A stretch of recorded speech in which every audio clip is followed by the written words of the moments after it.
के आधुनिक युग में न्याय के अलग अलग तरीके होते हैं। जैसे भारत में सुप्रीम कोर्ट है, हाई कोर्ट है और अलग अलग जिलों के जिला न्यायालय होते हैं, जिसमें हर विवादों को सुलझाया जाता है और उन पर फैसला सुनाया जाता है।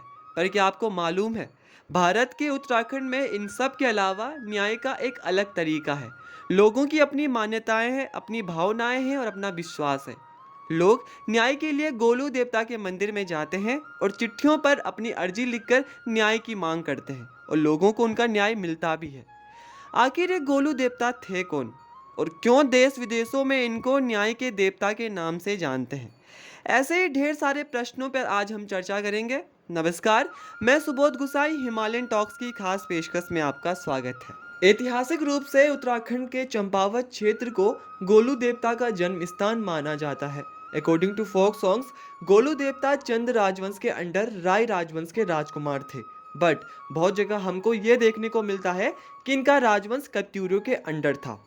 राय राजवंश के राजा थे झाल राय, जिनके पुत्र का नाम था हाल राय। इनकी 7 रानियां थी, पर इसके बावजूद भी इनकी कोई संतान नहीं थी। अपने राज्य में बहुत पूजा पाठ करवाने के बाद जब उन्होंने अपने स्टेट के एस्ट्रोलॉजर से पूछा, तो उन्होंने बताया कि उनकी 8वीं पत्नी से उनकी संतान प्राप्ति होगी। उसके बाद वो एक दिन शिकार के लिए निकलते हैं और जंगल में घूमते घूमते उनको बहुत प्यास लग जाती है। बहुत ढूंढने के बाद जंगल में उनको एक वाटर का सोर्स मिलता है और सोर्स के नज़दीक में उनको कालिंका नाम की एक बेहद खूबसूरत स्त्री दिखती है। राजा उनकी सुंदरता की ओर आकर्षित हो जाते हैं और उनको विवाह का प्रस्ताव भेज देते हैं।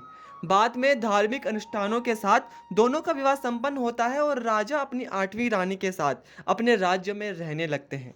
अब जो राजा की 7 रानियां होती हैं वो कालिंका से ईर्ष्या करने लगती हैं। वो रानियां कई बार कालिंका को हानि पहुंचाने की कोशिश करती हैं, पर हर बार असफल हो जाती है।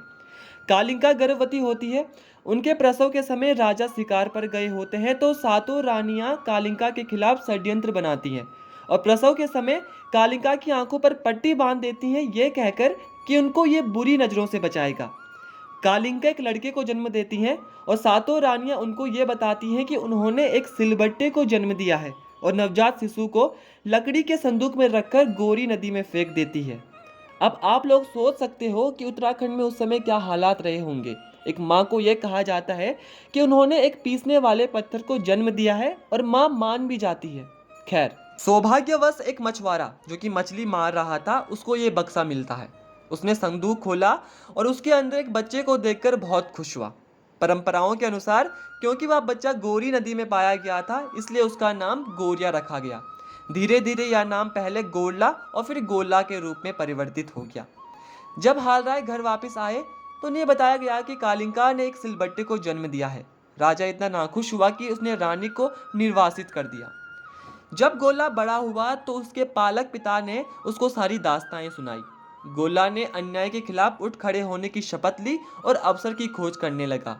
कहा जाता है कि एक दिन उसने लकड़ी का एक घोड़ा लिया और उस नोले पर पहुंचा जहां हाल राय की सातों रानियां अपने दासियों के साथ आई थी।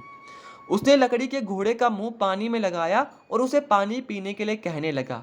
यह सब देखकर सातों रानियां हंसने लगी और कहने लगी कि एक लकड़ी का घोड़ा कैसे पानी पी सकता है।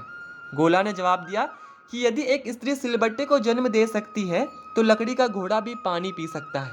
घटना की खबर जंगल में आग की तरह फैल गई और हाल राय की जानकारी में भी आ गई।